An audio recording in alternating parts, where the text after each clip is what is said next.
All right, so hopefully we don't have the technology issues we had a minute ago because I'm not a great technologist, but I'm really good at breaking things, and that'll be part of the story today.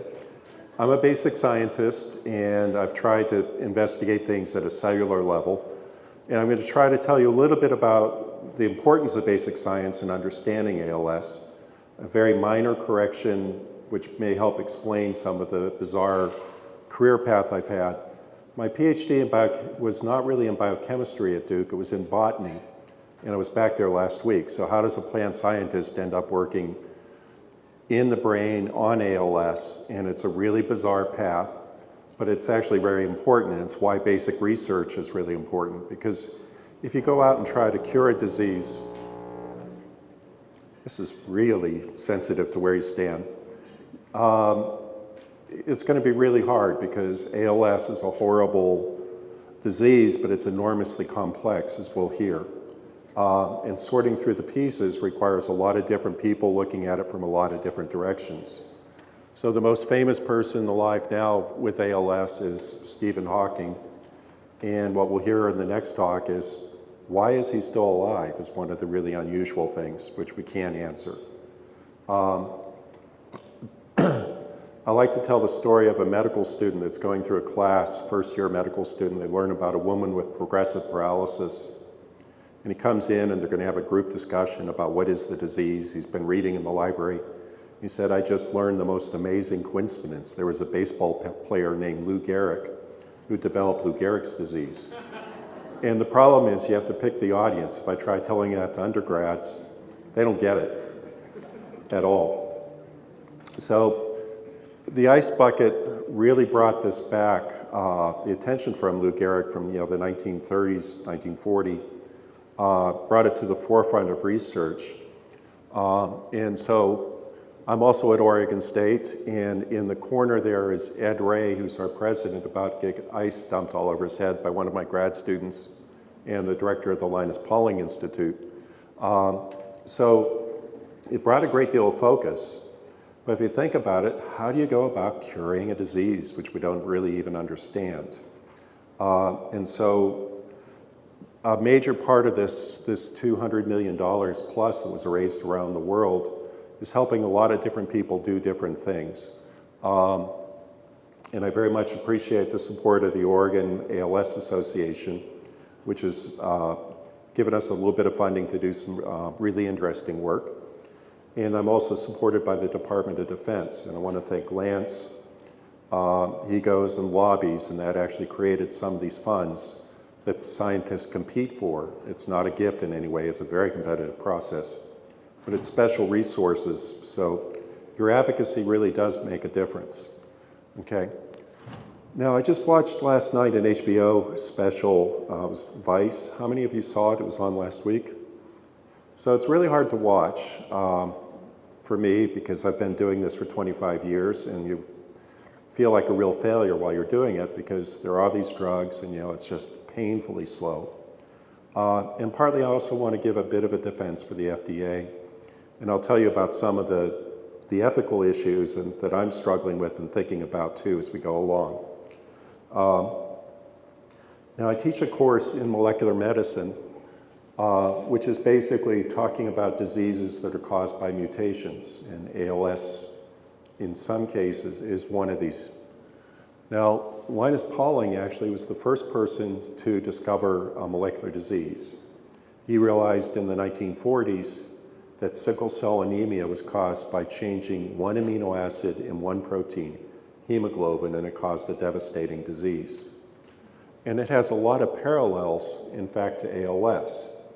We have a protein called superoxide dismutase that you change as much as one little group on it, and that's enough to create the disease. But and we'll come back to this, there's a lot of paradoxes about it, and it only accounts for 2% of ALS cases. Is there some connection? But what's really important about all of this is it's started the trend, or the ability to start to track down what is the cause of the disease. The next book is written by Thomas Hager. He wrote a biography of Linus Pauling, and he's down in Eugene. But he wrote another book, The Demon Under the Microscope, which is just really incredible to read about. But it's about the history of developing the antibiotics in the 1930s. And it's really hard to understand what a tremendous impact that story had upon medicine, the development of drugs, and it also is about the FDA and the founding of the FDA, or what gave the FDA the power and the responsibilities. And one part of this story is that someone made a small mistake mixing up the first antibiotics, and they killed over 200 people, and the FDA had to do an incredible job to keep it from being several thousand. So when we talk about the FDA, they're really not our enemy. And there's a lot of ethical issues about, why can't we rush to treatment with drugs? But there's a lot of reasons why. I'm going to try to explain some of that now. The other thing is, basic research has yielded us incredible tools for medicine. And some of these are shown. There's a movie that was filmed here in Portland called Extraordinary Measures that deals with Pompe disease. But we have the ability to start to correct genetic mutations. It's very expensive, it's risky, but there's a whole lot of new therapies that are possible for every human genetic disease. And that's creating a lot of different conflicts in ethics too that are really interesting. Okay, so I realized I'm probably the first speaker to talk about what is ALS. I just wanted to give a brief background on that. So we have perhaps 1 trillion neurons in our brain that do all sorts of amazing things, but there are only about 200,000 neurons that are in the spinal cord, and they send out projections to your muscle. And those 200,000 motor neurons are the ones that control whether you can move. Every muscle in the body is controlled by these. For some reason, in this disease, they die one after the other. So we really don't, do we have a laser pointer? No, all right, it's fine. Anyway, it's lower motor neurons that are dying. That's the focus of the disease. They're present in the spinal cord. They control the movement of muscle. So they have a wire that can be up to 1 meter in length. Now, one thing is, we show the body of that motor neuron and we show the axon being very short. On this scale, a motor neuron that goes from your lower spinal cord to your toe, that would be about 5 miles long.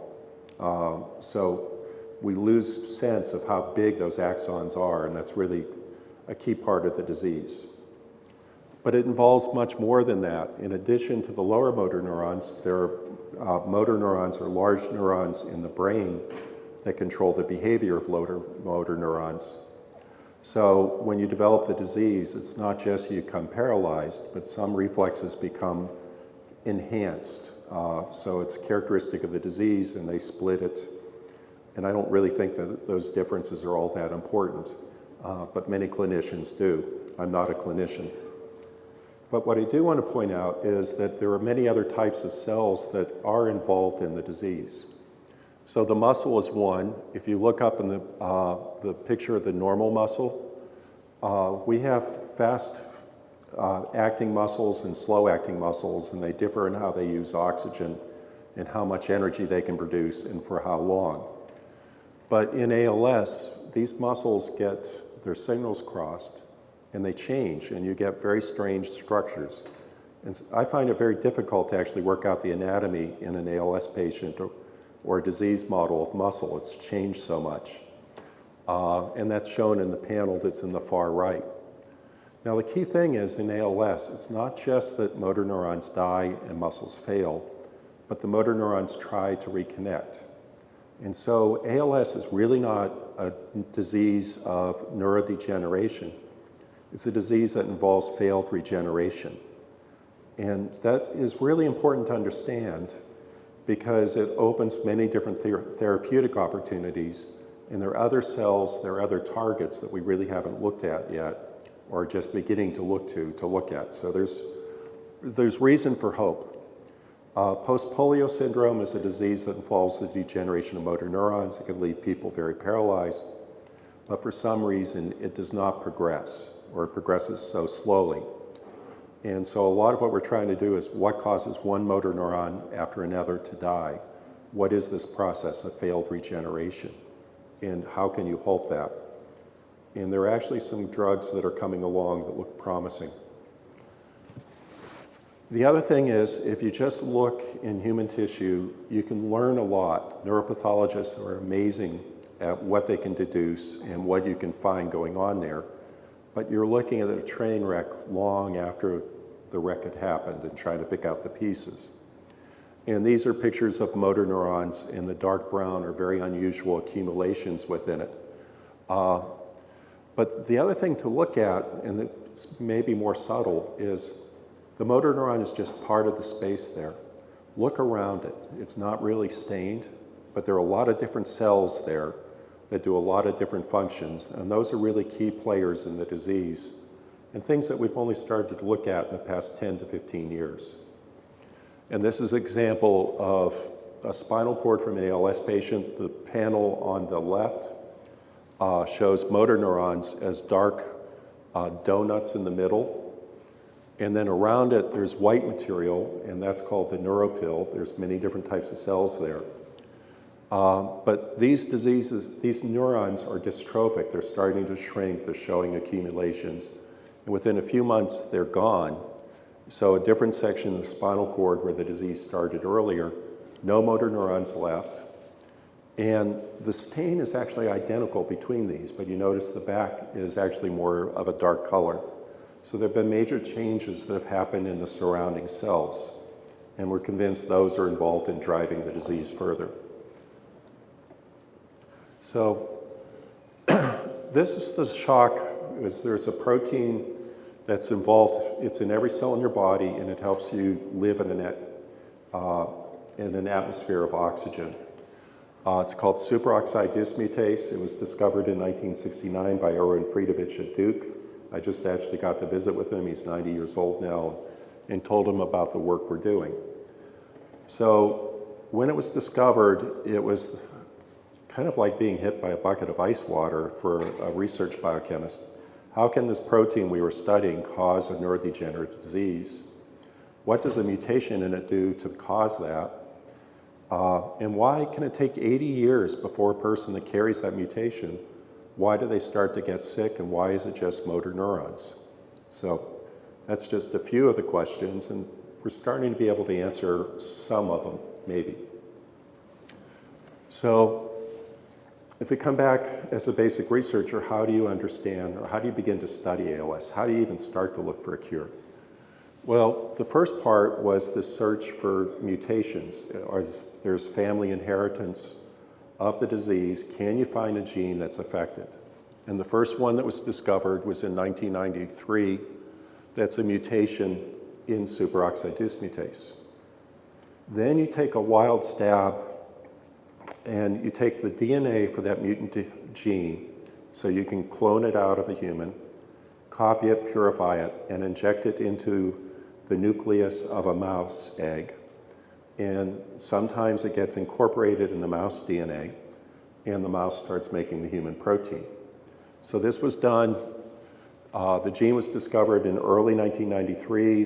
They started this in the summer of 1993, and by 1994, they produced the first model in a mouse of ALS. It's actually remarkable. You take a human gene, put it in a mouse, and it creates the disease, put in the wild-type protein, and it doesn't. So it created enormous excitement. The mice actually develop ALS in 4 months' time. So we've had this mouse model for 22 years, and they look normal till they're about 100 days, and then they start to look like Stephen Hawking. Their hind limbs begin to, the muscles disappear.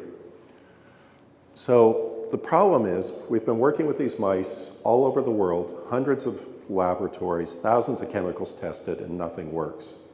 And really, it's led to this discouragement that the model must be wrong, and we need to move on and do other research.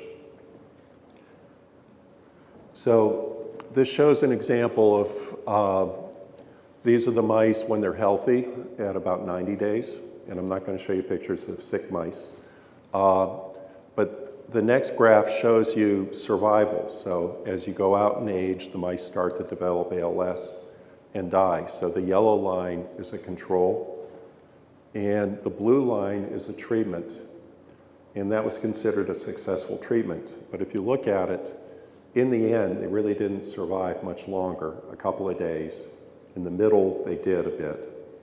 And so they went on and tested this drug in patients, and it didn't work. And that's created this impression, the model's useless. Okay? And that's the challenge. After 22 years and lots of long nights, nothing works.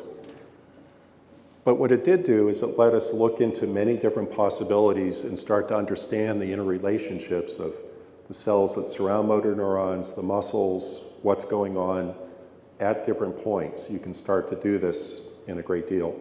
And it works not only in mice, but it also works in rats, zebrafish, fruit flies. And it turns out dogs get a spontaneous form of ALS. They have mutations in the SOD gene. So many common pets actually start to develop progressive paralysis when they're 8 to 10 years old. So something about SOD is really toxic, and we just haven't been able to figure out what it is. Well, I like to think I did, but I have a lot of trouble convincing my colleagues. And we've done lots of studies. So these are structures of the SOD protein, which you can solve by X-ray crystallography. We can find where every atom is located. And we found that it affected metal binding. So this enzyme has a copper and a zinc atom, and that's very important for its forming its structure. And if you lose the zinc, some of the loops get disoriented, lost, and disordered, whereas the native protein folds up very tightly. So you can make a lot of biochemical studies, and we published probably 70 papers, and each of these was 2 to 3 years of work of 4 or 5 people, characterizing what might be going wrong. But basic research also depends upon fortuitous results, and the reason that or serendipitous results. The way I got involved in this field was an experiment that I did in 1989, and the blue protein that's the color of the copper in superoxide dismutase. I was studying a chemical that I thought would be formed to prevent infections, and it turned the protein yellow. And when we did the X-ray structures, we could see an addition of 3 atoms that was essentially making a one side chain on a protein, one molecule, look more like TNT. That's adding nitro groups. So that made my career as a basic scientist because we showed it worked in lots of different diseases. We also developed antibodies, which are ways to detect this molecular modification. And you can do histology, and we could show that addition of the 3 atoms to a protein is enough. It happens in the disease, and it also can cause motor neurons to die. We've been able to track that all the way through after 15 years to understand what's going wrong. And you get nice, pretty pictures where the green color is the presence of this modification. Okay? But we, like everybody else, had tried many different things to try to treat this. And so we can make things work in the test tube, but in the mouse it just kept failing. Okay? So what do you do if you fail at treating something and trying to find something better? As a biochemist, what you do is you try to break it, and you make it go faster. And that's what we were doing, is we started to look at what was known to make the disease happen more rapidly. So this shows another diagram of SOD, the molecule, the protein that causes the disease, but it has something called a chaperone. And the chaperone is a protein that helps fold and put in copper. And so that was discovered, and it should help make the protein more stable and be protective. But when you do experiments, sometimes you get surprised. And the surprise was a group in Texas took the human gene for this chaperone and put it together with the SOD gene. And instead of being protective, the mice died 10 times faster. So it's shown here in the survival curve. If you look over, the mice are dying in about 30 days. I remember being on a study section when this was being reviewed, and one of the reviewers saying, "I know it's wrong, I just can't figure out why it's wrong." Okay? And actually, nobody really followed up on it. So we eventually got the mice and started crossing them and looking at it. And we had started finding the mice were dying even faster. Now, one of the fun things about science is you form collaborations with people all over the world. I had a graduate student who finished his Ph.D. He went to Melbourne, Australia. Then he came back and brought back a graduate student from there back to Oregon State.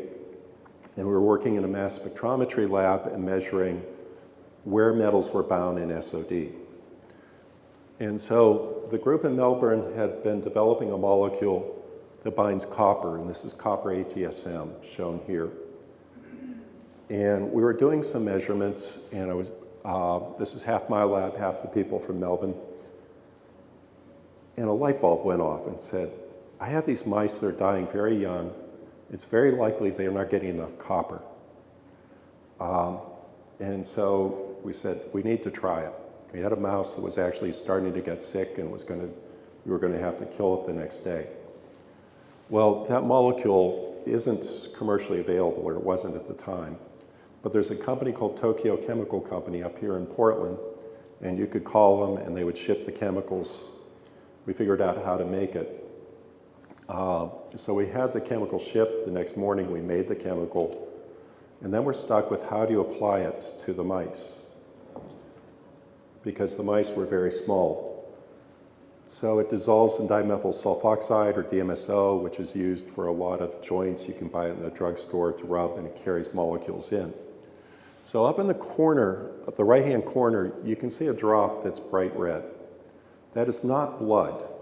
That's the drug that we dissolved in DMSO. It looks, we call it brick dust because it actually looks like brick dust and it's about as soluble. It goes into DMSO. But when you put it on, within a couple of minutes, it absorbs on the skin. So in the middle panel, I hope you can see kind of a red stain. And then another 2 minutes, it's gone through the skin, it's in the subcutaneous fat, and it's already getting into the brain. So the first animal that we treated, it was just to see, would this kill them? You know, they were very sick. And I came back and I asked, you know, how did things go? And the technician said, it's up and walking.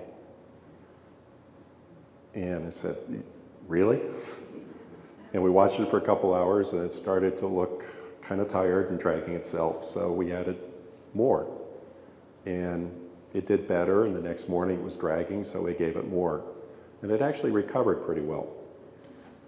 So it was shocking. So here you can see the typical survival at 130 days. In our hands, these mice were dying when they were 10 days old.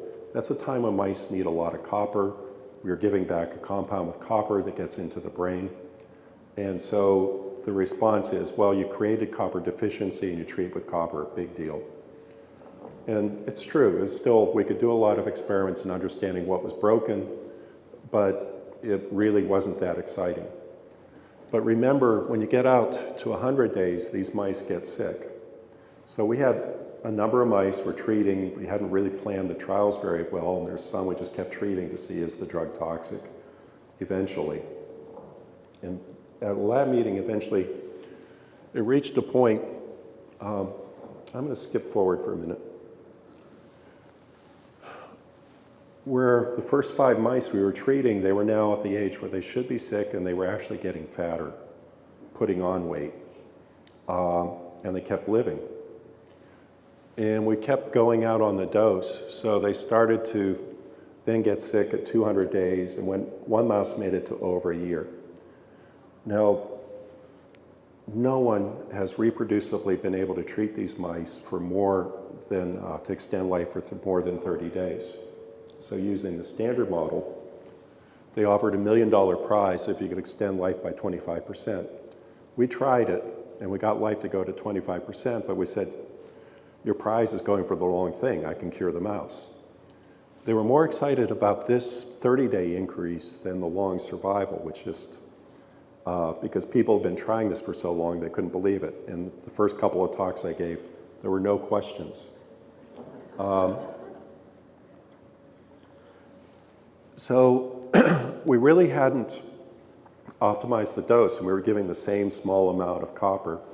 So we bet the farm, we spent every dollar we had, and we started large numbers of animal trials. And just to show the results here, using a better dose, we're able to treat these animals, and they made it out to 670 days.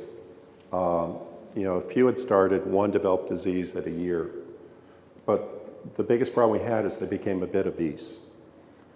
If you take the drug away, the animals get sick, they start to lose weight, and they die at 130 days.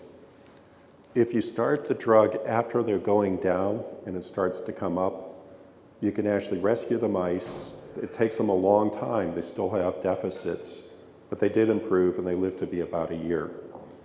So it was a pretty amazing result and not expected. So here's 3 mice that have the mutant gene, and one is a litter mate. And the question is, can you pick out who's who? And this is when they're over a year old. And it's every single mouse we treated made it this far. So it's pretty difficult to pick out. If you watch it a bit longer, you can start to tell, because what you'll see is their hind limbs start to splay out and their toes start to spread. And they seem to be waddling. They have the spasticity in motion. Now, at 500 days, you can see this. Sorry, I skipped.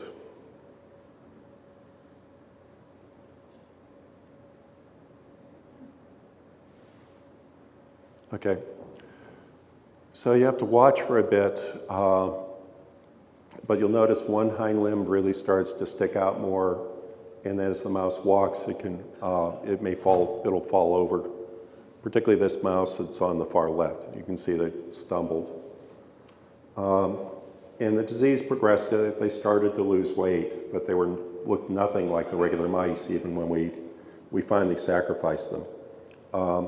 So it means you can really slow the disease down with this treatment if you're a mouse. Okay, would it work for you? I don't know. There's no way to tell. But there's a lot of reason to hope. The drug itself seems to be safe, and then it's actually in development to be done in clinical trials. So I wanted to provide you, how do you take it from here, where we have results in mice that no one's been able to get before, and how do you start to build enthusiasm for people to spend the amount of money that it takes to get a drug into trials, and then what are the problems? And why don't we make it instantly available, okay? So a couple of things. One is copper is a toxic molecule. It's essential for life, but if you take a little bit too much, you do a lot of damage. And part of the secret of that molecule that we're putting it in is it holds on to copper very tightly, and 99% of it you pee out. It only releases copper in cells that really need the copper under very specific conditions. The second is that you have to make the drug in a way that you can give it to humans. We produce it in a laboratory, and it took us a lot of work to be able to make it, because it turns out it folds up in weird ways and it becomes unstable, so it can make toxic products. And the reagents you make it with are a little scary. One is diacetyl, the smell of popcorn butter, which actually causes a lot of pulmonary injury, hydrazine, which is rocket fuel, and then MITC, which is the chemical that killed all the people in Bhopal, India, 20,000 people. So all those you cook together, and believe it or not, the final product is pretty damn non-toxic as far as we can tell. But in between, you got to be real careful in the lab. You could create a whole new opening in Oregon State University. So this is kind of the things that you have to do to work through. We make the chemical in gram quantities, which is not very much, but it's a lot to be making in an academic lab. You have to figure out how to do it so it's 99.5% pure, and do it in 10 to 20 pound amounts. Now, if you take your favorite recipe, okay, and try to cook, and you've done it many times, you could probably make that work. Stay facing this way. It's nothing against Lance over here. But now try to make it, scale it up so that you can make it for the city of Portland. you find that there are lots of problems and your recipe doesn't work. That actually with copper ATSM turned out to be a huge problem. That as you scaled it up, problems with heat being released, it created big problems. You have to figure out how to formulate it. We have brick dust, so how do you turn it into a pill? That actually is years of work to figure out how you do that. You have to determine is it safe in animals, and I can't do that work. I have to contract it out. So a study in a larger species is $500,000, which I unfortunately don't have. Okay? You have to determine what dose and what's an effective concentration, which is actually we don't know that yet. It's really hard to figure out with this particular drug. It doesn't fit standard pharmacologic models. When I presented this to ALS clinicians, they were pretty insistent we have to find a biomarker in humans that would show efficacy. And I said, okay, show me where you've ever done this in any other previous drug. And they said, we haven't, but that's your problem, okay? Then you have to go through the phase 1 studies and you have to get people involved. Well, there's a company that's done this, and we're down to the phase 1 studies, which will be done in Australia. It was our hope that they would have been started many months ago, but it's still involved in ethics committees and people kind of checking off rules. But it's within a couple weeks the first trials start. It's going to be 54 patients, which isn't a lot, but it will at least tell us whether the drug is safe and what dose can be tolerated. And if it is tolerated, those patients will be allowed to stay on it longer. Then you have to proceed to phase 2 and phase 3 studies. And if you go back and think about how do you make the drug, when you start to go to scale to the number of ALS patients around, it's a scary proposition. So I just want to show you what's involved in making a drug. Because I know patients have found this on the web and they start to buy it, but it is not a really safe way to, or effective way to go. So what's called current good manufacturing practice. And there's a whole lot of regulations, and they've been worked out, starting with that book that I talked about from the 1930s, that you have to follow this very exactly. You have to have these clean rooms, and I don't know if you can see the person in the bunny suit on the inside. There are records of everything that is done, where every chemical came from, how long it sat, where it was stored, how it was mixed. And then you have a lot of high-tech equipment that's involved in mixing it precisely and controlling the heat to make it. And then you have to go through and make pills, and you have to keep out parts of that, and you have to have lot numbers, because if something goes bad and starts causing harm, you have to be able to recover it, and you have to know which patient got which lot. So the paperwork actually for this, for a small company, involves a vault the size of this room to keep the paperwork safe.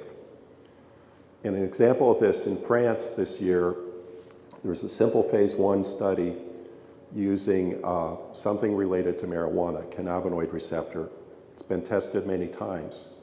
It killed 3 or 4 people, and it was because of a simple mistake in how they did the formulation. So there are reasons why the FDA has done here. There's lots of examples of where things go wrong. And finally, it's important to know whether a drug's effective. There's been a lot of work done, or I know of one example of a drug that was tested in 12 patients for 2 weeks, and the pharmaceutical company said, oh, look, it worked, and patients were demanding the FDA approve it. There's no way in hell that drug worked. But the pressure on this to do this is very strong, and people are working very hard to make it work, but they also have to be really hard-nosed and say, we've got to do it in the right way, okay? What my role is now is I'm trying to find better compounds, and I'm trying to work out some of the problems. Because when you do a clinical trial, there's a lot of reasons why it can fail. We're trying to figure out if it does fail, why might it have? How can we do it better? You know, I want more than one chance at bat with this. So the other part is I've gotten a lot of patients writing daily about, can I get in your clinical trial? And there's a couple of things. It needs to be done in a blinded fashion, which is really important. And then you have to do it with investigators with equipoise. And I am not a person with equipoise. One, I'm not a clinician, but I did the work, I said it, I believe it works, so I'm not the one that can do the evaluation. And anybody that's involved in the trials actually doesn't do the selection of picking patients.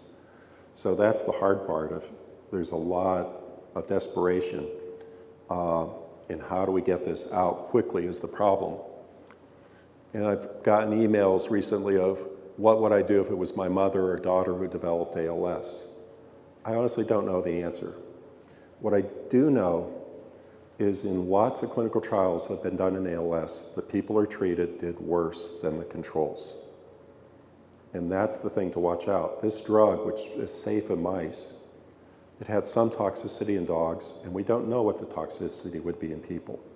So I watched the HBO special. Yes, I really want to believe, I really would love to be the person that said, we have a drug and you can try it. But a lot of those people were young, they had families, and they were doing pretty well now. And I don't want to be the person that killed them tomorrow, okay? So that's part of the conservatism here too, and what the FDA is trying to protect you against, okay? Last part, I've gone a bit long. I have a really strong collaboration in South America with my friends here. We've done an enormous amount of work on the peripheral cells that surround it, and understand a great deal of what's causing the progression of the disease. The other exciting thing is AB Science in France announced that they had gone through the first part of a phase 3 trial. This is a clinical test in patients for efficacy. They had half the patients, and they actually had a significantly positive result. But it was really the persistence of Luis in testing the drug, figuring out why it worked, because it was a drug that works in mast cell cancer. Why should it work in ALS? And it came from this incredible understanding of 20 years of work on what's going on with the cells that surround it. So it's not just that this copper ATSM is one drug. There's now a lot of different drugs and a lot of different possibilities. And we really have to figure out how do we combine them and how do we work together in figuring out which patients would benefit the best and when and how much to give. But there is a lot of hope now. Just ALS, coming back, vitamin E actually helps prevent the incidence of ALS. In this country, the newspapers like to report vitamin E kills people. But really, it makes a lot of sense of a fat-soluble antioxidant, and your brain is about a mixture of a pound of fish oil and butter, which will go rancid very quickly. Vitamin E prevents that. I think that's one example of something we could do to prevent early. I didn't know I had that. So to summarize, ALS is a nightmare of complexity. It's a nightmare to live with. As a research scientist, it's a nightmare to figure out all the different things that are happening. But there's been huge progress, and there's many different aspects that are cracking and giving really exciting results. And there's many different therapies that are emerging from this, but we have to be really careful because we can make things much worse rather than better. And then it's not as relentless as we thought it was. We're going to hear about that from Dr. Belloc in a minute. It's part of the problem of testing this drug, because a lot of patients actually do slow down for a while and then the disease accelerates. If we can understand what that is, we have better ideas of how to go about treating the disease. And then finally, there's been a lot of advocacy. It really does make a difference. And I hope you all understand the importance of keeping that up. So, thank you.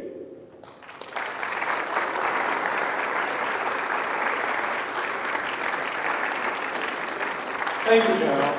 I want to share with you guys a story about Joe as we move into a break. It's the first time I met Joe. I just joined the ALS Association, so it's 13 years ago, and I was leading an ALS support group at Oregon Health Sciences University.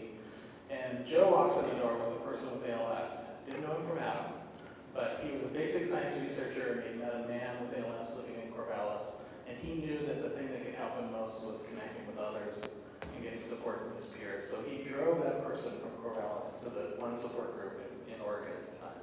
So, thank you, Joe.